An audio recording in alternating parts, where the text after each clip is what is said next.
So let's start with the first question. This is from June 22. This paper is June 20. Oh, sorry, March 22 paper. June 22. So देखिए यार, March 22 paper में the reason why I'm doing it with you is because I want to show you the new learning outcomes that were tested in this paper. बहुत ज़्यादा नहीं है. There were 2 or 3 new learning outcomes that were put on this paper. Like, तो वो जब मैं question में आऊंगा सेलेवेंट पार्ट में उस समय तुम्हें बता दूंगा. Make sure that you keep on writing down the answers या स्क्रीनशॉट लेना तो ताकि तुम्हारे पास जो है वो पेपर की कॉपी भी हो अगर तुम्हारे पास नहीं है पहले. Table 1.1 shows Table 1.1 shows 3 of the processes by which substances in solution can move across cell membranes. It also lists 5 statements that may apply to each of these 3 processes. Complete table 1.1 to show which of the statements apply to each of the 3 processes shown, and use a tick to show that the statement applies or a cross to show that the statement does not apply. Each box must contain a tick or a cross. तो आपने boxes सारे fill करने या tick से या cross से fill करेंगे. The first row has been completed for you.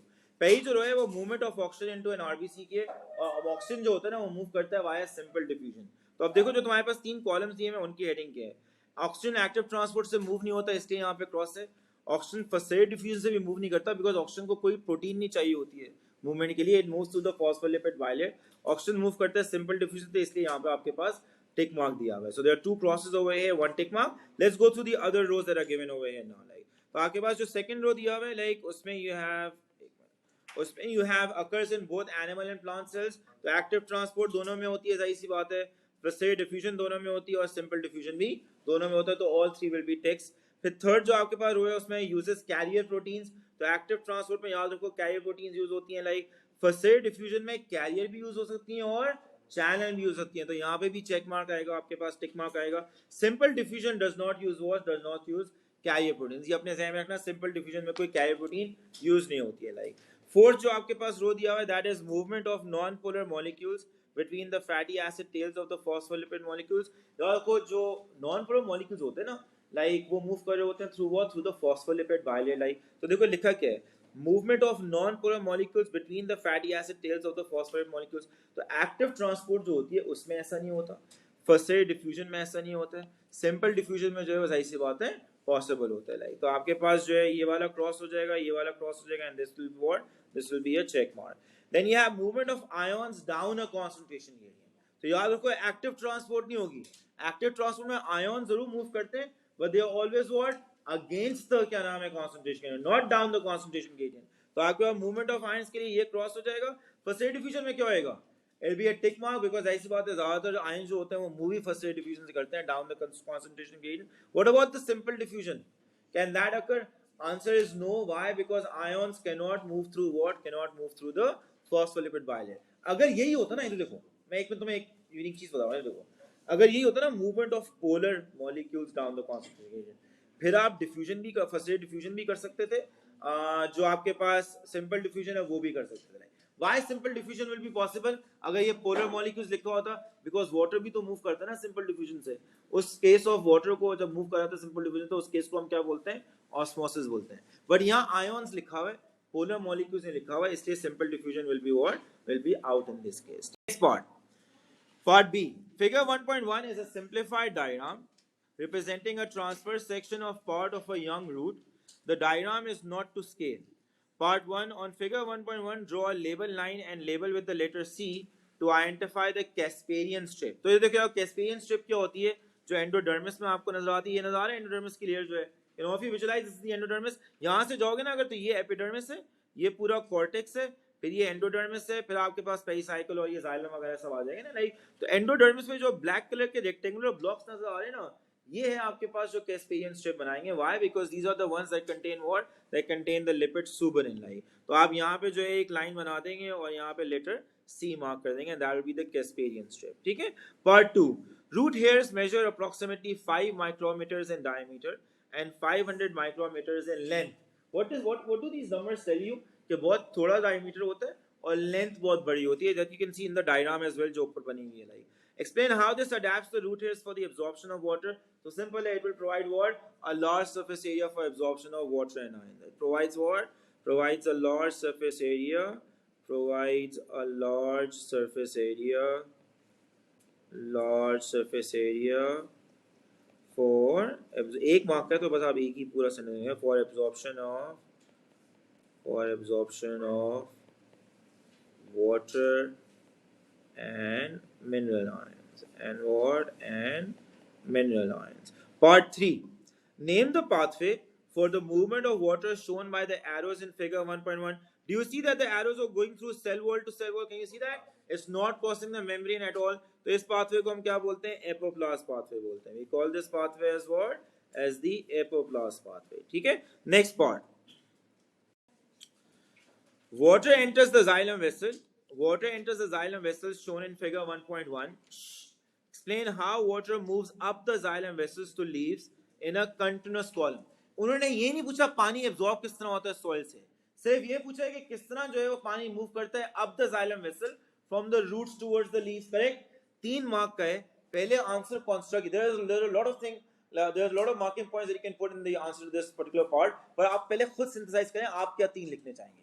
तो आप एक ये लिखेंगे, मैं सुन लो मेरी बात है, आप एक ये लिखेंगे ट्रांसपिरेशन पुल जो होता है ना, that creates tension in the xylem vessel. ठीक है, उससे टेंशन क्रिएट होती है. फिर उसके बाद वाटर मॉलिक्यूल्स जो होते हैं they move up the xylem vessels. किस तरह? what due to cohesion between the water molecules due to hydrogen bonding, as well as what adhesion between the water molecules and the sides of the xylem vessel. तो आपको 3 marking points क्या मिल जाएंगे? 1 for writing transpiration pull creates tension in the xylem vessel, 2 for writing cohesion between the water molecules due to hydrogen bonding, and 3 for writing adhesion between the water molecules and the sides of the xylem vessel. इसको आप continuous pros में लिखेंगे. मैं आपको marking points की reference इसलिए बता रहा हूं ताकि आपको पता हो कि जब आप आंसर लिख रहे होंगे these are the marking points in the answer that you'll be writing. तो यहाँ पे आप क्या लिखेंगे? For 3 marking points, transpiration pull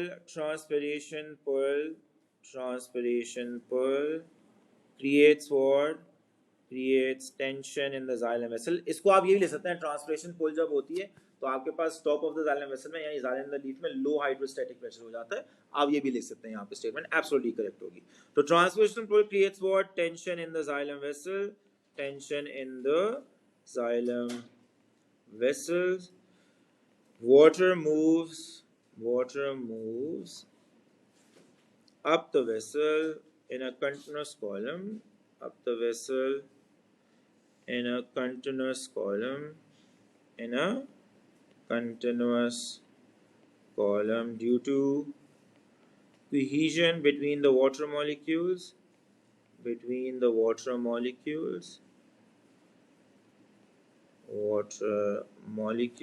and adhesion between the water molecules and xylem में किसके साथ ये हो रही होती है adhesion? by the way, किस xylem wall जो होती है उसमें कौन सा मटेरियल होता है इसके साथ adhesion ज्यादा होती है? cellulose. लिग्निन के साथ भी होती है, absolutely correct, but to a much lesser extent. Lignin hydrophobic होता है ना यार, इतना इजी थोड़ी पानी के साथ चिपकता है. वो जो आपके पास सेल्यूलोज होता है वो हाइड्रोफिलिक होता है, वो ज्यादा इजीली चिपकता है. ये अपने ध्यान में रखना like. So due to and कोई adhesion between the water molecules and what and cellulose मैं लिख में ले देता हूँ. Cellulose in the wall of the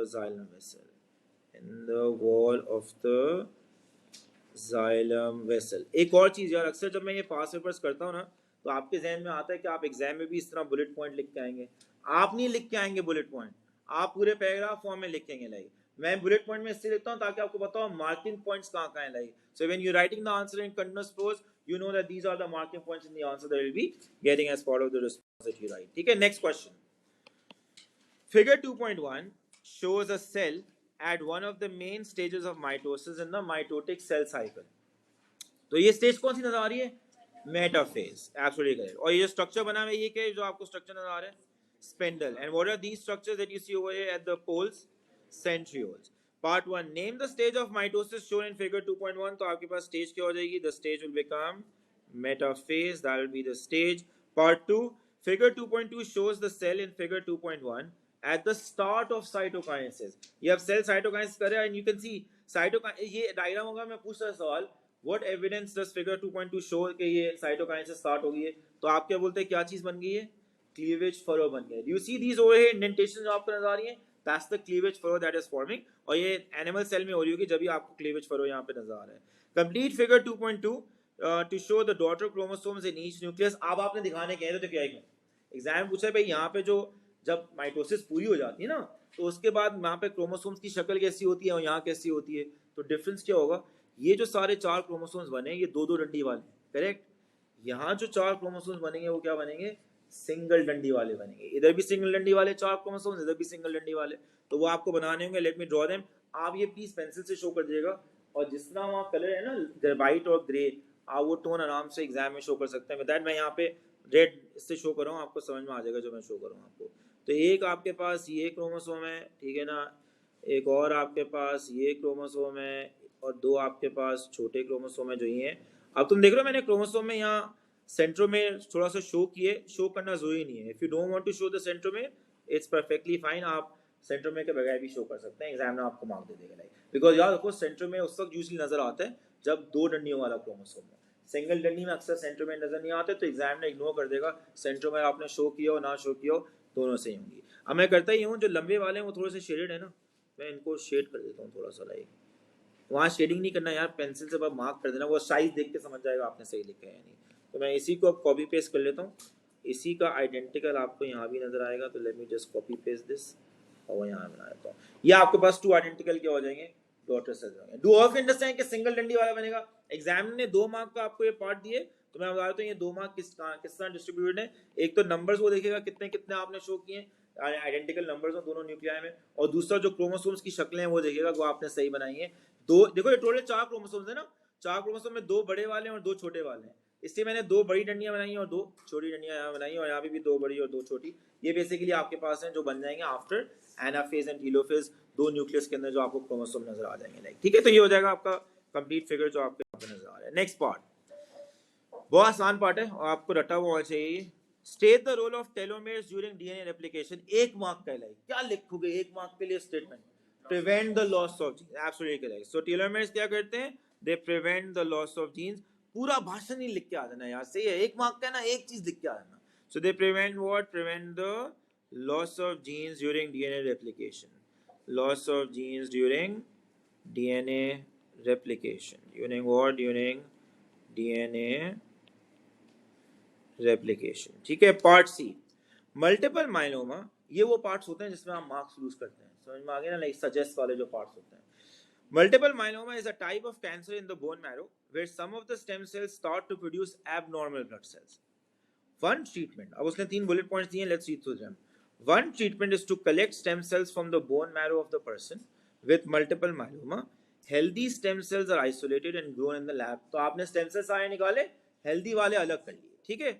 Radiation is then used to destroy all the stem cells and cancer cells in the bone marrow। यानी आपने healthy वाले अलग करिए ना, आप जो बोन मैरो में बचे ना वो कैंसर सेल्स जो भी अनहेल्दी वाले हैं उन सबको आप रेडिएशन से मार देंगे। Like and finally large numbers of healthy stem cells grown in the lab are returned to what? Returned to the bone marrow। तो ये एग्जाम आपको कुछ चीज बताया, पूछ वो इसके बारे में कुछ नहीं है आपसे, पूछ वो जाए, मैं पढ़ रहा हूँ। Suggest the role of stem cells in this treatment of multiple myeloma। तो ये तो देखो यार 3 मार्क का है, तो अपना दिमाग कुछ नहीं ऐसा पूछे जो आपको नहीं आता। मैं जो भी यहाँ लिखूंगा ना आपको सब पता होगा। लाइक पहली चीज जो आप लिखेंगे क्या लिखेंगे? स्टेम सेल्स जो होते हैं वो नॉन स्पेशलाइज्ड सेल्स होते हैं, जिसकी एक अच्छी टर्म क्या होती है? अनडिफरेंशिएटेड सेल्स होते हैं, number 1। Number 2, stem cells can divide by what? Mitosis. ये दूसरा मार्किंग पॉइंट होगा। और नंबर 3 कि जब वो डिवाइड करने के बाद सेल्स बनाते हैं ना, स्टेम सेल्स जब डिवाइड करने के बाद जो सेल्स बनते हैं, they can differentiate to produce what? All the different cell types. ये आपका तीसरा। मल्टीपल माइलोमा की में प्रॉब्लम क्या होता है? Stem cells in the bone marrow में प्रॉब्लम है ना, और स्टेम सेल्स जो बोन मैरो में होते हैं उससे क्या बनते हैं? आपके सारे ब्लड सेल्स बनते हैं। तो जाहिर सी बात है इस प्रॉब्लम को एवर्ट करने के लिए आपने क्या किया? हेल्दी स्टेम सेल्स रहने दिए, पुराने वाले सारे मार, गंदे वाले सारे मार दिए।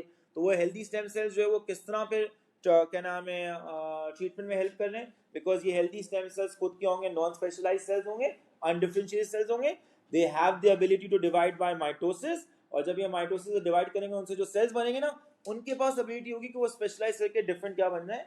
ब्लड सेल टाइप बन जाए। तो ये आपके 3 क्या बन जाएंगे? मार्किंग पॉइंट बन जाएंगे। तो मैं यहाँ लिख रहा हूँ पहला मार्किंग पॉइंट क्या होगा? स्टेम सेल्स और मैं तुम लोगों को बताया भी था बार बार, अनडिफरेंशिएटेड, अनस्पेशलाइज्ड, कोई भी एक टर्म लिख लो जो तुम्हें आसान लगती है। अगर डिफरेंशिएशन मुश्किल टर्म लगता है आप वो नॉन स्पेशलाइज्ड टर्म लिखते हैं, it's perfectly fine. So stem cells और अनडिफरेंशिएटेड सेल्स और undifferentiated undifferentiated cells that can divide by mitosis to produce identical cells which can differentiate differentiation का मतलब होता है specialization, which can differentiate to become different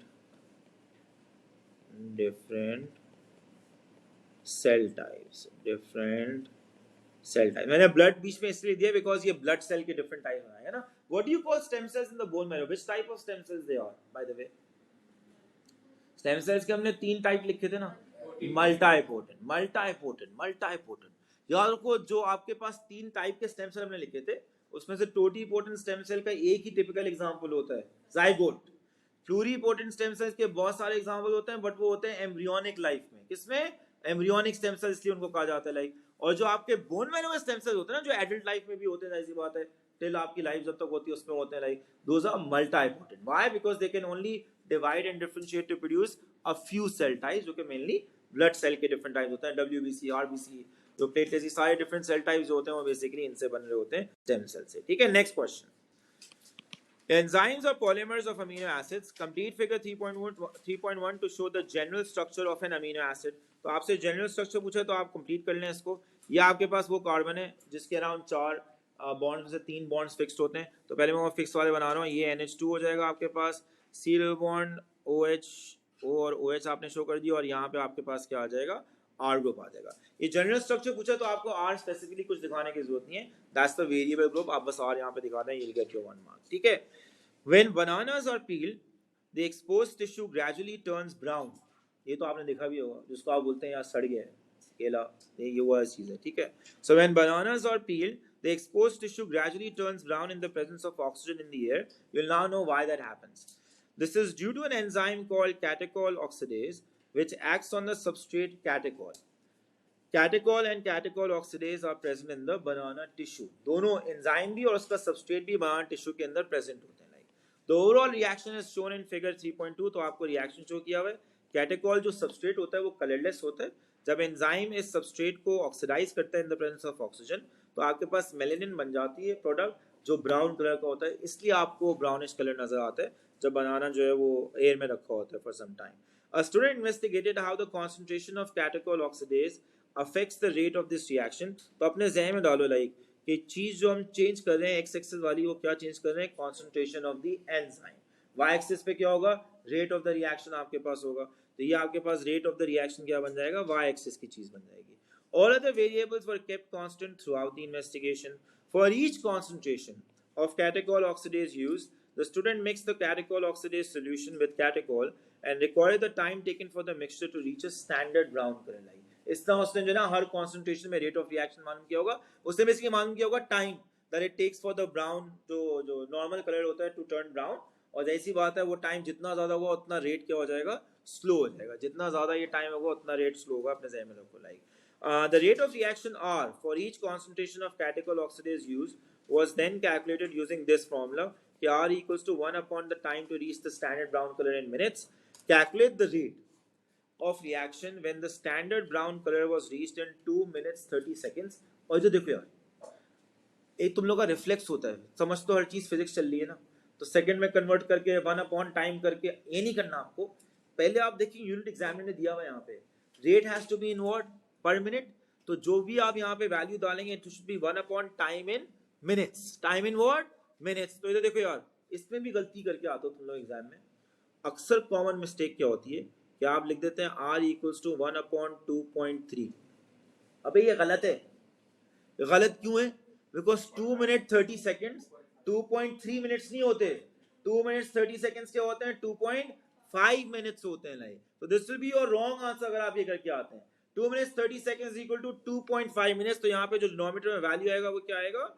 2.5 आएगा. And if you calculate for that, your answer will turn out to be 0.4 per minute. क्या हो जाएगा? 0.4 per minute. That will be your answer. ठीक है, ये आपको हो जाएगा रेट ऑफ रिएक्शन. ठीक है. Next part, the figure 3.3 is a graph showing the result of this investigation. देखो कैसा फिट ग्राफ है. जिस तरह आपके पास जो है वो कॉन्सेंट्रेशन ऑफ एंजाइम बढ़ रही है, रेट ऑफ रिएक्शन भी बढ़ रहा है. ग्राफ में क्या चीज यूनिक नजर आ रही है जो आपने नॉर्मल ग्राफ पढ़ा था उससे? There is no, the graph is not reaching वो जो कांस्टेंट वाला होता है ना, प्लेटो रीच नहीं कर रहा है. Why do you think that would the case? Excess में क्या होगा? Substrate excess. याद हमने किया था, अगर तुम्हें याद हो, मैं तुम्हें इसके दो ग्राफ पढ़ाए थे. लाइक एक ग्राफ होता है जब सबस्ट्रेट लिमिट होता है, प्लेटो कर जाता है. एक होता है जब सबस्ट्रेट एक्सेस में होता है, उसमें ये लीनियर जाता रहता है. लाइक आपके पास प्लेटो नहीं करता ग्राफ. तो अब ये पूछता है आपसे नेक्स्ट पार्ट में, state how the results shown in figure 3.3 show that the substrate was in excess at all concentrations of catechol stated. तो आप इसलिए catechol tested, तो आप लिखेंगे भाई catechol oxidase, सॉरी, तो आप क्या लिखेंगे, ये क्यों आपको शो कर रहा है सबस्ट्रेट एक्सेस में? Because the graph does not show a plateau region, it does not level of. ठीक है, the graph does not reach, does not attain a plateau. ठीक है, या it does not level of कोई भी एक चीज. तो बस कांस्टेंट पार्ट आपको नजर नहीं आ रहा ना, बस आपने ये लिखना है. एक और चीज भी आप दे सकते हैं, that the graph shows a linear increase, कि जिस तरह कंसंट्रेशन इंक्रीज हो रही है आपके पास रेट भी लीनियरली इंक्रीज हो रहा है, उस पे भी आपको मार्क मिल जाता है. लेकिन वो लंबी स्टेटमेंट हो जाती है, छोटा लिख के लिख देना यार. Part C, the student carried out a further experiment to investigate how the concentration of catechol affects the initial rate of the reaction. All other variables were kept constant throughout this investigation. तो अब typical जो initial rate और जो substrate concentration वाला graph होता है ना, वो आपको शो किया. यहाँ सबस्ट्रेट आ गया, अब एंजाइम नहीं है, क्या है? सबस्ट्रेट है. ठीक है, सबस्ट्रेट इंक्रीज हो रहा है, रेट इंक्रीज हो रहा है और फिर प्लेटो कर जाते हैं. और सिंपल सवाल, explain the shape of the curve shown in figure. Explain बोले लाई, तो डिस्क्राइब करने में टाइम नहीं जाया करना अपना. लाई 3 मार्क लिखने हैं, तो ये देखो आप 3 मार्किंग पॉइंट कैसे कंस्ट्रक्ट करोगे. सिर्फ एक्सप्लेनेशन के रखना. सही है, तो आप क्या लिखेंगे? Substrate is the catechol, is the catechol लिखा हुआ नाम कम बोल सकते हैं. Catechol is the limiting factor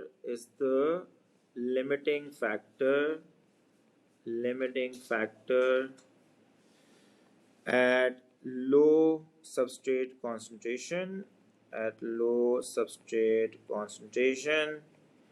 increasing the substrate concentration, increases what? The rate of formation of enzyme substrate complexes. और इससे पहले आप अगर लिखना चाहें, आपको लाइनें पढ़नी हो, तो collision frequency भी लिख दें, ऊपर लिख दें. तो मैं छोटा करके लिख रहा हूँ, लाइक हमें 3 ही मार्क्स चाहिए यार. Increasing the substrate concentration increases what? Increases the rate of formation of enzyme substrate complexes. मैं ये से लिख रहा हूँ, आप प्लीज पूरी फॉर्म लिखिएगा. एक दफा जब लिखे ना, पूरा फॉर्म लिखिएगा. Enzyme substrate complexes which increases the rate, which thereafter increases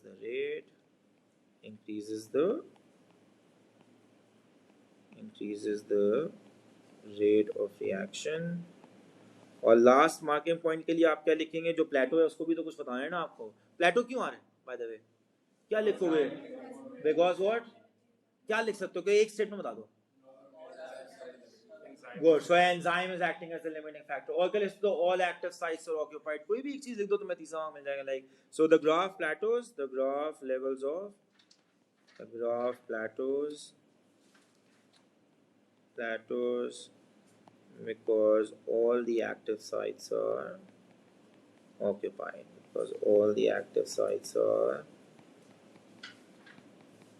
occupied. ठीक है. So next part of this question asks you to determine the Km from the graph. तो Km के लिए आपको क्या चाहिए होगा? Vmax चाहिए होगा, और Vmax का आपको Vmax upon 2 निकालना होगा. तो यहाँ पर हम पहले ना Vmax देख लेते हैं, जो आपके पास मैक्सिमम रेट की वैल्यू है. That maximum रेट की वैल्यू is how much? कितनी आ रही है? 8.2. So ये 8.2 आ रही है. इसका हाफ करो कितना है? 4.1. तो 4.1 will be somewhere here. So let's extrapolate this. 4.1. तो 4.1 में आपके पास ये वैल्यू आ रही है. कितनी आ रही है? एग्जैक्ट 0.2 है. 0.21. ठीक है ना. तो ये आपके पास आ जाएगा Km का value. This is the value of Km 0.2. What will be the units? Mole per dm. Unit भाई जाहिर सी बात है सबस्ट्रेट कंसंट्रेशन है at which the rate is half its maximum. तो आपके पास ऐसी बात है सबस्ट्रेट कॉन्सेंट्रेशन का यूनिट होगा। तो ये वैल्यू आपको 0.21 मोल पर डीएम क्यूब आपका नेक्स्ट पार्ट केएम का वैल्यू है। तो यूज फिगर नो इसमें आपको एक्चुअल क्या किया या एक्चुअल कैलकुलेट करना होगा। Like use figure 3.4 to calculate the value of Michaelis Menten constant for the reaction between catechol oxidase and catechol। तो जो आप यार मैंने रिकॉर्डर बंद तो नहीं किया। सो ये आपके पास क्या बन जाएगा 0.21 मोल पर डीएम। खुद से यूनिट लिख दिया आपके लिए। Like part 3 methyl catechol has a similar shape to catechol। Catechol oxidase can also use methyl catechol as a substrate. The Km value for the reaction using methyl catechol as the substrate was found to be much lower than the Km value for the reaction using catechol as the substrate when the reactions were carried out under the same conditions. Low Km का मतलब क्या होता है पहले ये बताओ। Higher affinity सही है। State what these Km values indicate about the relationship between the enzyme and the two substrates। तो आप बोलेंगे भाई that the enzyme has a high affinity for methyl catechol। बस आपने एक मार्क का तो है यार, बस ये लिखोगे आप सही है। The enzyme has what? The enzyme has a higher affinity for methyl catechol। For what? For methyl catechol। ठीक है। Next question. Tuberculosis is a major cause of ill health worldwide। State the name of a bacterium that causes TB in humans। तो आप दोनों में से कोई एक लिख दीजिएगा, दोनों लिखने की जरूरत नहीं है, दोनों में आपको मार्क मिल जाएगा। आप माइकोबैक्टीरियम ट्यूबरकुलोसिस लिख दें, माइकोबैक्टीरियम बोविस लिख दें, दोनों में आपको मार्क मिल जाएगा। कोई एक बस लिख के आना है। सो यहाँ पे हम कॉमन वाले देते हैं Mycobacterium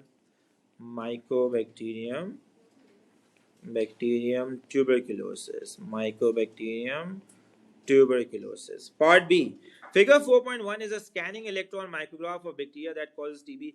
What evidence do you see on the image like जिससे लगता है ये scanning है?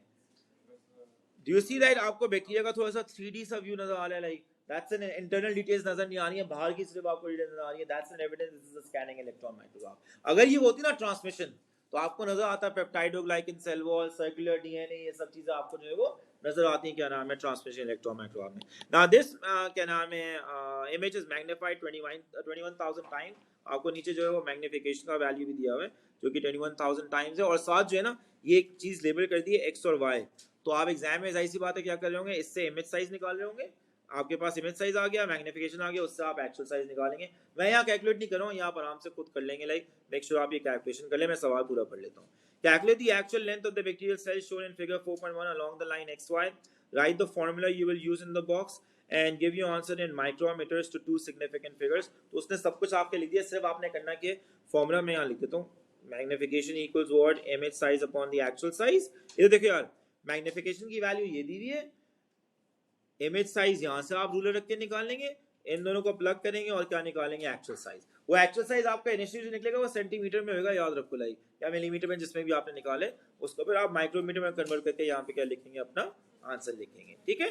Part C. Bacteria are unicellular prokaryotic cells with a diameter of 1 to 5 micrometre. बाद में निकालना है, पहले आगे चले जाओ, आगे आ जाओ, जहाँ पे मैं पढ़ रहा हूँ वहाँ पर आ जाओ। Bacteria are unicellular prokaryotic cells with a diameter of 1 to 5 micrometer। State two other structural features that would identify a cell as prokaryotic। ये तुम लोग बहुत अच्छा लिखते हो, कभी कभी तुम लोग का दिमाग ज्यादा चलना शुरू हो जाता है, तुम लोग प्लाज्मिड लिख के आ जाते हो।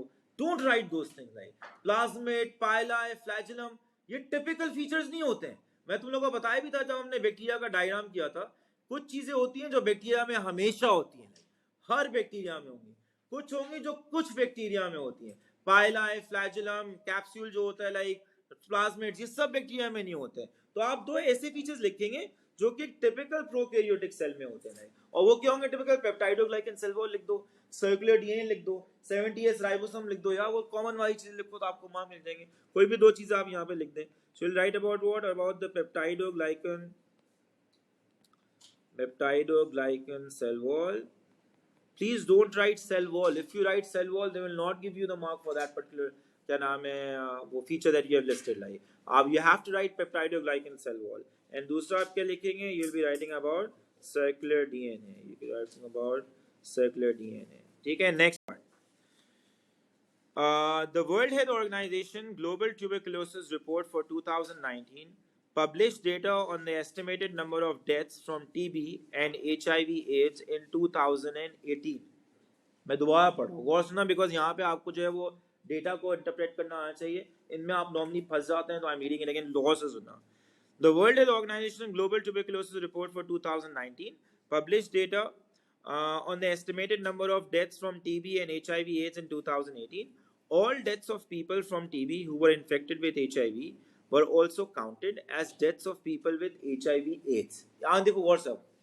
Figure 4.2 shows these data. The dark gray boxes show the estimated number of deaths of people from TB who were also counted as deaths of people with HIV/AIDS. Now look at the two bars that are given to you. पहला वाला जो आपको horizontal bar दिया हुआ है ना, वो दिखा रहा है deaths of people from TB, और ये जो deaths हुई ना, उसमें यहाँ लिखा हुआ है not infected with HIV और with HIV/AIDS. और ये दूसरा वाला बार है, that is showing you deaths of people with HIV, और उसमें यहाँ शो किया हुआ है from TB कितनों की डेथ हुई. Do you understand how the bars have been placed over? मैं एक दफा फिर रिपीट कर रहा हूँ. पहला वाला आपको बार दिखा रहा है वो सारे लोग जो टीबी से मरे थे. उन सारे लोगों में से कुछ ऐसे भी लोग थे जिनको प्री डिस्पोजिंग क्या था, एड्स भी था. समझ में आ गई लाइक. और जो दूसरा वाला बार है वो आपको ये दिखा रहा है वो सारे लोग जो एड्स से मरे थे, और उनमें आपको ये वाला पार्ट जो है वो ये दिखा रहा है उन लोगों का नंबर जो कि बेसिकली इनको टीबी की वजह से डेथ हुई थी, और पीछे जो है एड्स भी था लाइक. तो आपको दोनों बार्स में ना एक अलग अलग किस्म की इंफॉर्मेशन है जो लगती सेम है, सेम नहीं है. This bar is showing you a much greater number. नजर आ रहा है, ये लिखा हुआ है मिलियंस ऑफ डेथ्स. तो आप देखें टीबी की वजह से जो total number of millions of death है वो 1.5 मिलियंस एंड मिलियन डेथ्स है इन 2018. समझ में आ गई. एचआईवी वजह से बहुत कम है. उस पूरे 1.5 मिलियन में जो टीबी से मरे, ये थोड़े से नंबर्स हैं जो कि बेसिकली एचआईवी एड्स जिनको था, जिनकी वजह से वो बाद में टीबी हुआ और मर गए लाइक. और यहाँ पे वो लोग हैं जिनको टोटल, जिनको 0.75 था, हाफ है ऑलमोस्ट, जिनको एड्स था. उस हाफ में से ये 0.25 आई जो तुम्हें नजर नहीं है, ये वो लोग हैं जिनको एड्स भी था और वो टीबी की वजह से क्या हो गए थे, मर गए थे लाइक. तो that's what the graph is showing you. आपको इन्फॉर्मेशन आराम से यहाँ से ना पहले समझ के फिर क्वेश्चन पे जाना. खुद फुल टाइम बिला वजह मार्किंग पॉइंट्स ना अपने फोर्स करने की कोशिश नहीं करना. पहला जो आपसे सवाल पूछते हैं, a student used the data in figure 4.2 to predict that measures to control the spread of HIV will decrease the number of deaths from TB. सवाल समझ में आया क्या लिखा है? वो स्टेटमेंट समझ में आई क्या लिखी है? स्टेटमेंट ये लिखी है कि अगर आप जो है वो स्प्रेड ऑफ HIV को कंट्रोल कर लेंगे ना, तो number of deaths due to TB है ना, वो भी कम हो जाएंगी. ये स्टेटमेंट लिखी है. मतलब थोड़ा सा तुम्हें अंग्रेजी समझ में आती होगी ना, तुम बोलोगे, तुम्हारे ज़हन में आएगा, अबे इतनी सी तो कम होगी, बाकी तो फिर भी मरेंगे ना. थोड़ा सा कॉमन सेंस यूज करना. वो बोल रहा है कि अगर आप ऐसे मेथड्स यूज करें टू कंट्रोल HIV, एड्स कम हो गया, लेट्स से उड़ गया, एड्स खत्म हो गया, तो ये वाले जो लोग हैं जो टीबी की वजह से मरे, इनको एड्स भी था, ये खत्म हो जाएंगे ना. अबे बाकी तो फिर भी मर रहे होंगे. समझ में आ रही है आपको? अब वो देखो पूछ क्या रहे. Discuss whether the data in figure 4.2 support this conclusion, support this prediction. तो यार ऐसे जो क्वेश्चंस होते हैं ना, उसमें यूजली आंसर में दोनों चीजें लिखी होती हैं. It depends on how you read the data, but common sense है. If I am a student and if I were at your place answering this question, मेरे ज़हन में अगर मुझे सवाल समझ में आ गया होगा, तो मैं सबसे पहली चीज ज़हन में क्या सोचूंगा कि यार अगर मैं HIV को कंट्रोल कर रहा हूँ और जो जिस वजह से टीबी स्प्रेड हो रही है वो नहीं कंट्रोल कर रहा हूँ, तो ये सब लोग तो फिर भी मरेंगे ना, सब मर जाएंगे. ये थोड़ा सा नंबर होगा जो बच जाएगा. तो मैं सबसे पहली चीज क्या लिखूंगा, दैट द मेथड ऑफ क्या नाम है spread of HIV is not the same as what as the method of spread of क्या नाम है माइकोबैक्टीरियम लाइक. तो अगर आप जो है वो HIV को कंट्रोल कर लेंगे, उससे टीबी की वजह से जो टीबी की बीमारी है वो कंट्रोल नहीं होगी, और डेथ्स ड्यू टू टीबी जो है वो भी कंट्रोल नहीं होगी. तो मैं जो सपोर्ट कर रहा हूँ ना, वो क्या सपोर्ट कर रहा हूँ कि ये प्रेडिक्शन गलत है. क्या है? गलत है. और मैं उसके क्या नाम है हक में जो है वो 3 मार्किंग पॉइंट्स दूंगा. आपने अगेंस्ट लिख लिया, आप अगेंस्ट लिख दीजिएगा. इन दैट केस आप ये जो नंबर्स है ना, क्या आप बोलेंगे हाँ भाई ये वाले नंबर्स तो टीबी के कम हो जाएंगे ना लाइक, तो आप बोलेंगे हाँ भाई प्रेडिक्शन सही है. बट सिग्निफिकेंटली इतना इंपैक्ट नहीं पड़ेगा जब आप HIV कंट्रोल कर लेंगे डेथ्स ड्यू टू टीबी में, बिकॉज ये वाली डेथ्स तो तब भी हो रही होंगी लाइक. तो अब यहाँ पे लिखो, मैं देखो मैं क्या लिख रहा हूँ like, I answer it with this with which reference, कि भाई मैं सोच रहा हूँ कि ये प्रेडिक्शन सही नहीं है. सही ना लाइक. तो मैं लिख रहा हूँ like the data does not support the prediction, the data does not support the prediction, the data does not support the prediction. अब मैं मार्किंग पॉइंट्स लिखता हूँ. पहला मैं क्या लिखूंगा, deaths due to TB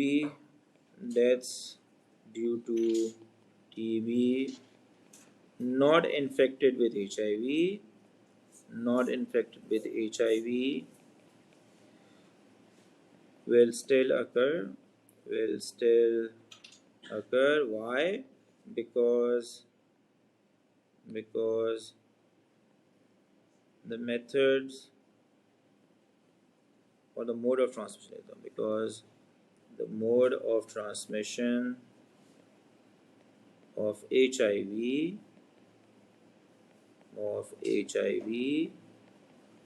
is different from the mode of transmission of TB, mode of transmission of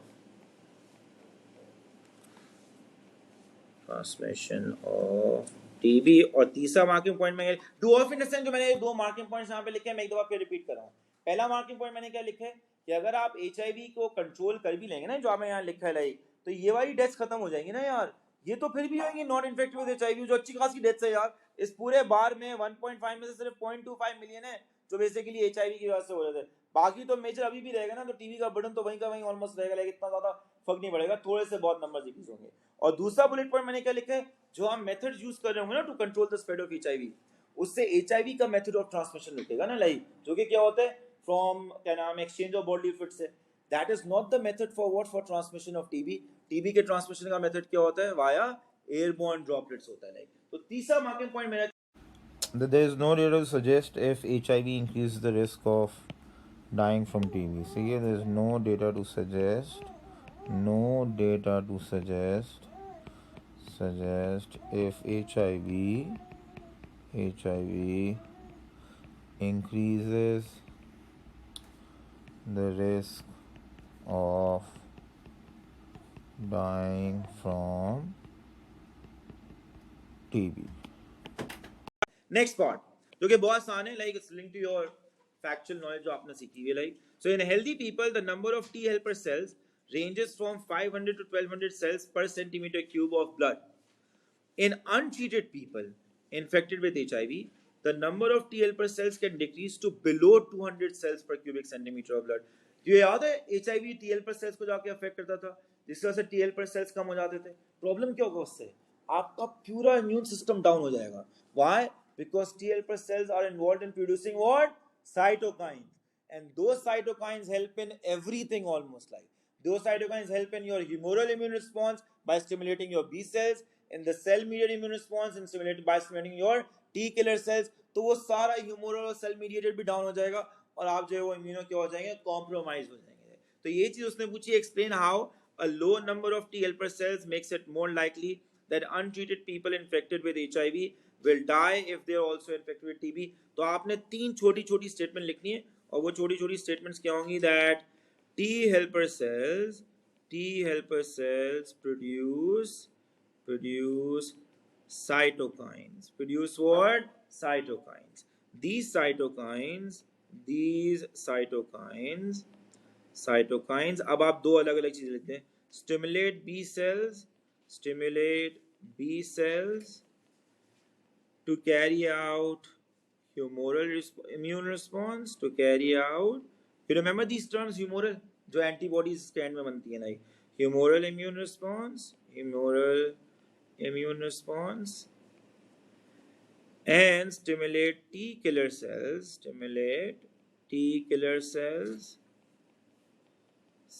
to carry out cell mediated immune response,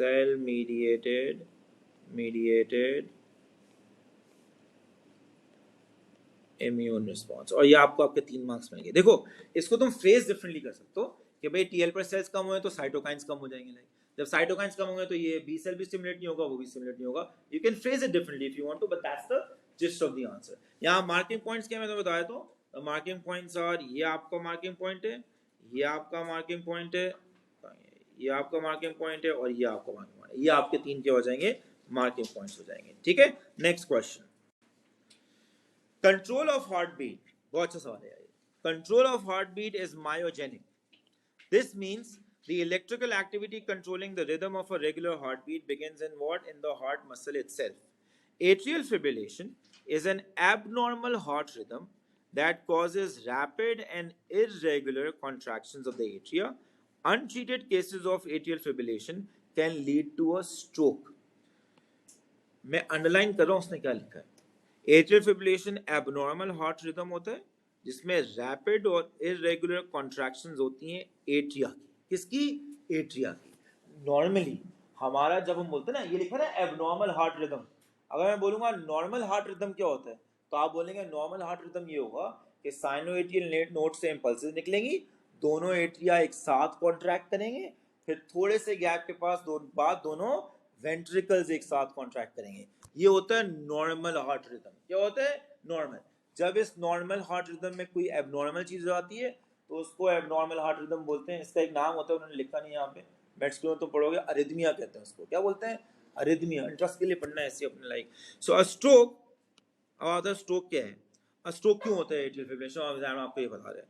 a stroke is caused when a small blood clot often forming in the left atrium, is carried by the blood to the brain where it blocks a small artery and leads to brain damage.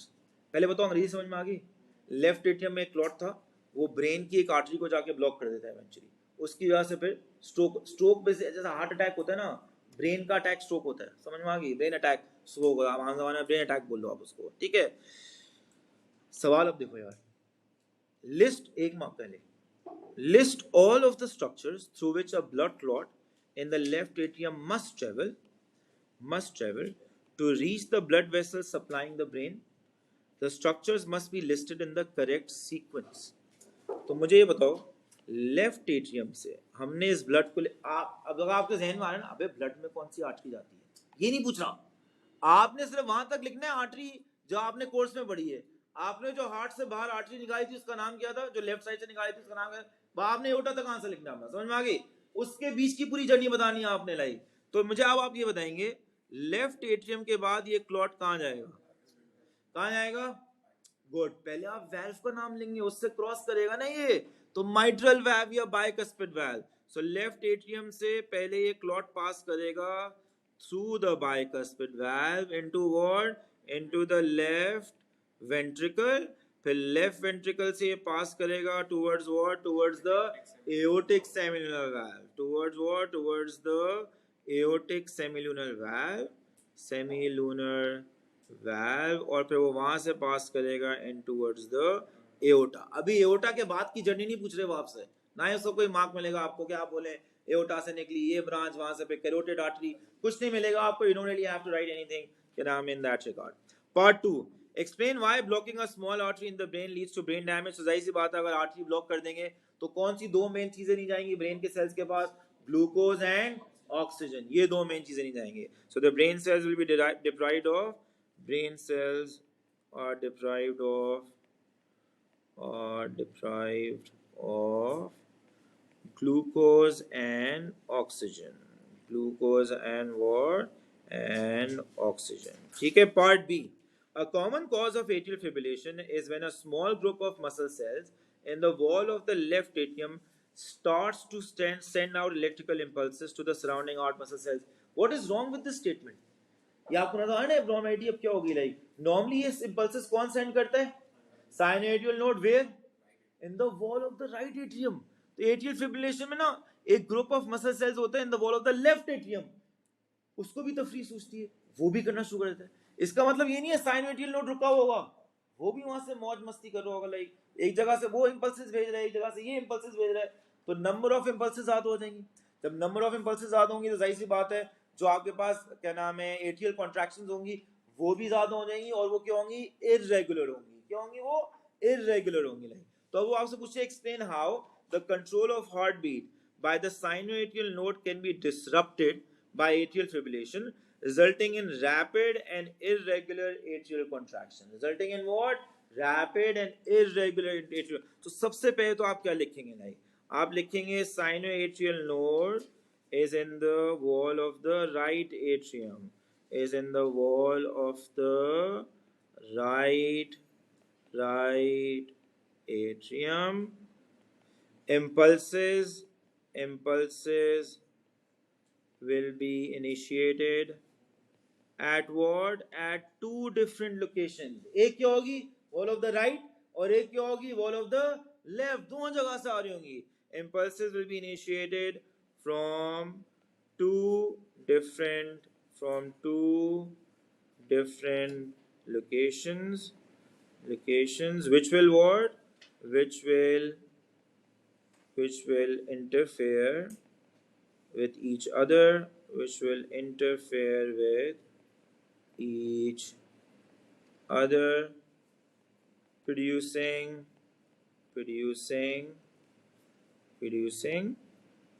irregular atrial contractions at a rapid rate. Rapid rate क्यों होता है bye the way? Because ज्यादा impulses generate हो रही है ना यार. एक फोकस से भी आ रही है, दूसरे फोकस से भी आ रही है, दोनों निकलनी है तो दोनों कॉन्ट्रैक्शंस कॉज करी होंगी. लाइक मैं लिख देता हूं यहाँ पे due to more impulses.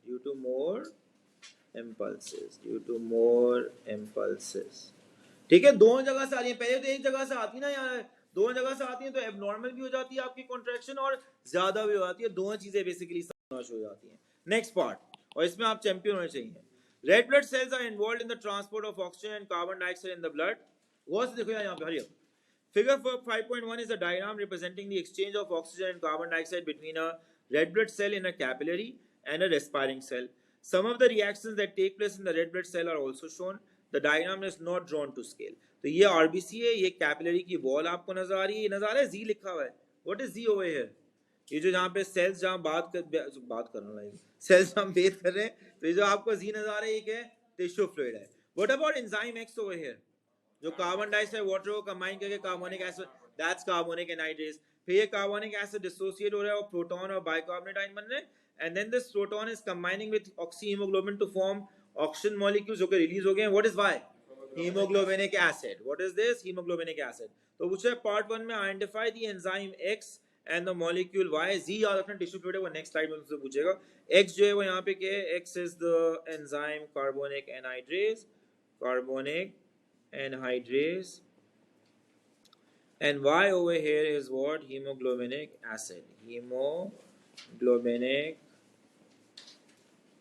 acid. Part 2. The hydrogen carbonate ions shown in figure 5.1 leave the red blood cell and are replaced by chloride ions. ये है नया लर्निंग आउटकम जो पहले नहीं होता था, कोर्स में ऐड हुआ है. It came for the very first time in the March वाला paper as well. So hydrogen carbonate ions shown in figure 5.1 leave the RBC and are replaced by chloride ions. State, what do you call this phenomenon by the way? Chloride shift. Suggests why it is necessary for chloride ions to enter the RBCs as hydrogen carbonate ions leave. Why is it necessary? Simple.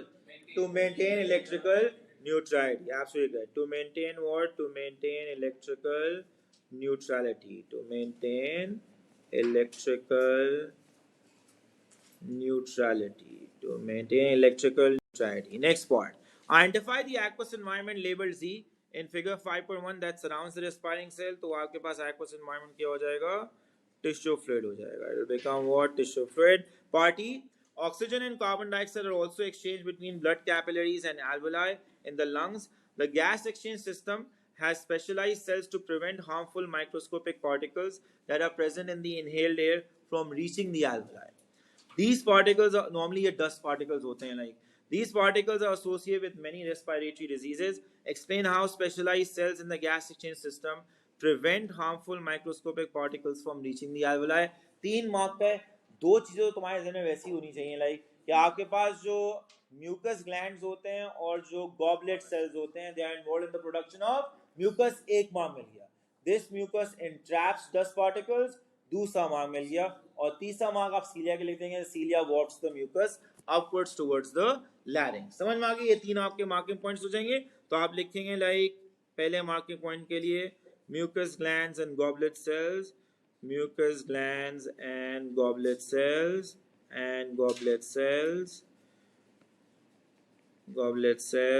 produce mucus which is sticky in nature and traps sticky in nature and traps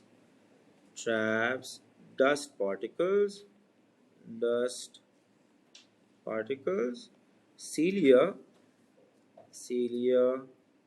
wafts the mucus upwards towards the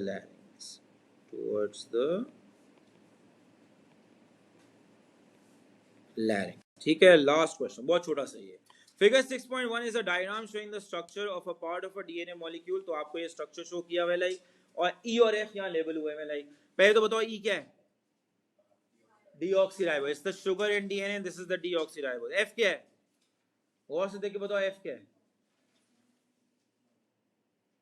पहले बताओ ये कितने hydrogen bond है? 3। किन के बीच में होते हैं? Guanine cytosine. बड़ी वाली कौन सी होती है?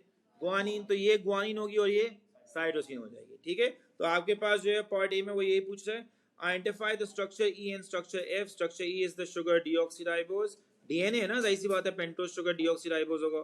और एफ जो है वो आपके पास क्या बन जाएगा? साइटोसिन बन जाएगा, because 3 hydrogen bonds guanine cytosine के बीच में होते हैं। ग्वानिन बड़ी वाली बेस होती है, साइटोसिन छोटी वाली बेस होती है। Part 2 on figure 6.1, draw a circle around 1 nucleotide. तो ये भी बहुत आसान है आपके लिए। आप एक न्यूक्लियोटाइड जो है ना पूरा, एक मिनट याद है इसका, ये एक पूरा न्यूक्लियोटाइड जो है वो आप लेबल कर देंगे। इधर देखो यार, एक मिनट मैं चाहता हूँ, अभी मैं एक चीज़ कर रहा था तो मैंने अपना पेंसिल हटा के चेंज किया कि मैं पहले ये फॉस्फेट मार्क कर रहा था। ये गलत क्यों है? क्योंकि ये कार्बन 3 है, फॉस्फेट कार्बन 5 के साथ होता है। आपने शायद देखा नहीं होगा, मैं वैसे ही बता रहा हूँ। तो आप बेसिकली जब भी ये मार्क करेंगे, प्रॉपर न्यूक्लियोटाइड मार्क करेंगे। जो फॉस्फेट है वो 5 के साथ ही होएगा, कहीं और नहीं होएगा। समझ में आ गई? एग्जाम में ये भी देख लो होएगा। ये सर्कल बनाना है आपने, ठीक है? मैंने ये सर्कल नहीं है जो मैंने बनाया, आप सर्कल कर देंगे। State the name of the covalent bond that links the two nucleotides together. क्या नाम लिखोगे? Phosphodiester. Hydrogen bond will be the most common, wrong answer है। समझ में आ गई? The answer will be what? Will B phosphodiester bond. क्या नाम हो जाएगा? Phosphodiester bond. Last few parts. Figure 6.2 shows the RNA base sequence of a short length of primary transcript. ये क्या है primary transcript? अभी मैंने जो सिलेबस चेंजेस किए थे मैंने बताया था। What is a primary transcript? दूसरा नाम क्या हो सकता है आसान नाम प्राइमरी ट्रांसक्रिप्ट का?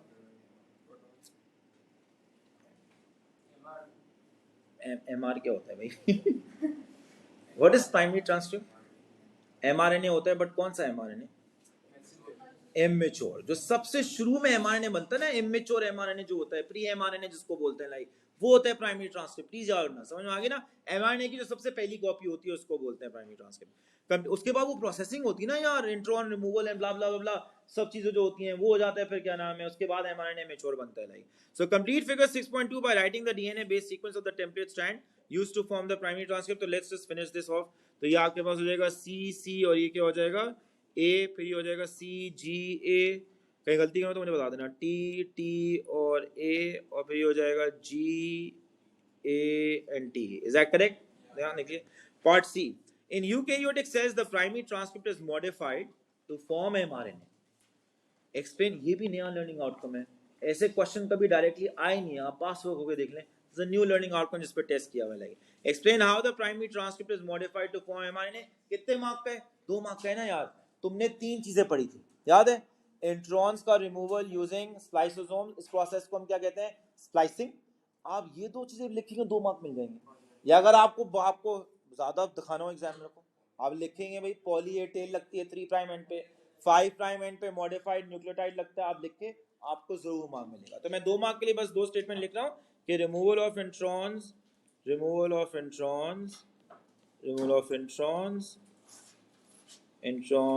using spliceosomes आपके कोर्स में एंजाइम यूज नहीं हुआ होता, आप लिखें। समझ में आ गई? आप लिखना शुरू करेंगे तो मार्क स्कीम में भी आना शुरू होएगा। समझ में आ गया ना? Using spliceosomes in a process known as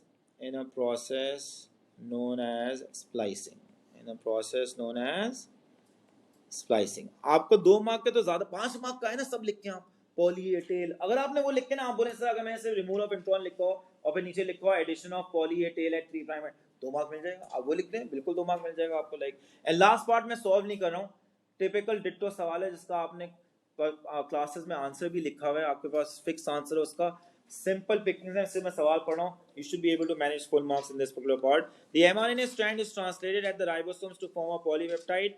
Describe how the process of translation results in the formation of a polypeptide. तो याद है वो हमने लिखा था mRNA binds to what? Binds to the ribosome. Two codons are exposed at a time. फिर आपके पास जो है वो tRNA carrying methionine, जो कि सबसे पहला बार tRNA होता है वो पेयर अप करता है स्टार्ट कोडॉन के साथ। फिर उसके बाद जो होता है आपके पास राइबोसोम जो होता है that moves ahead one codon at a time. फिर आपके पास अमीनो एसिड जुड़ते जाते हैं using by forming peptide bonds using the enzyme peptidyl transfer, और ये प्रोसेस होती रहती है till you reach what the stop codon, और वहां पे ट्रांसलेशन स्टॉप हो जाती है। तो उसमें से कोई भी 5 वैलिड पॉइंट्स लिख दें, you will be able to score for this particular part. ठीक है।